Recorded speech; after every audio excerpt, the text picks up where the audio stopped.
revealed yet another diplomatic misstep by the government. Now, while no sufficient explanations were given as to why, the Ministry of Foreign Affairs statement only stated that Raisi's scheduled visit commences Wednesday. This, as Ayub Abdikadir reports, adds up to a long list of diplomatic gaffes that could potentially dent Kenya's diplomatic standing among the community of nations. A potential diplomatic hitch. A scheduled 9 a.m. bilateral meeting between President Ruto and his Iranian counterpart Ebrahim Raisi was suddenly cancelled at the last minute by State House with no explanation. The rescheduling of Iran President Raisi's visit beyond the government's statement reveals diplomatic pitfalls highlighted by the latest incident where a visit of such magnitude was rearranged. Hours later, the Ministry of Foreign Affairs saved face for the government as questions mounted over the hurried scheduling and then cancellation of a State House event for the Iranian president. It said, the schedule of the president has now been reviewed to allow for finalization of key memorandum of understanding that are central to the furtherance of relations.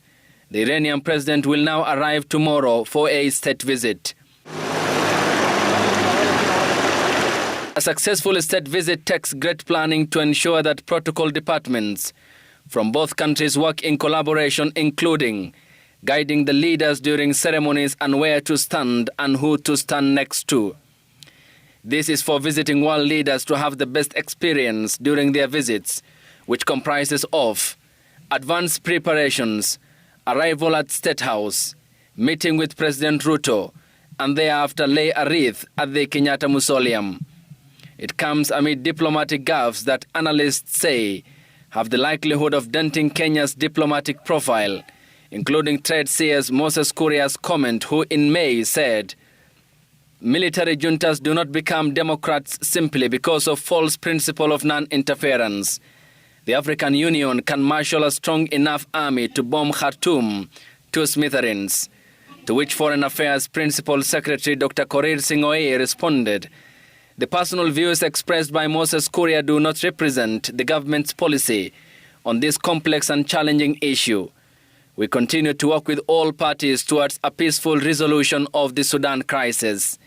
Still in the month of May, the Canadian Immigration, Refugees and Citizenship Canada Department labeled communication by Foreign Affairs CS Dr. Alfred Mutua as disinformation.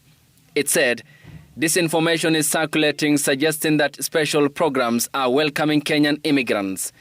This is false, and the immigration programs referenced do not exist. This string of diplomatic gaffes and the latest mishap in President Raisi's visit points to a need for reorientation of Kenya's foreign policy programs. Ayub Abdikadir, Citizen TV, Nairobi.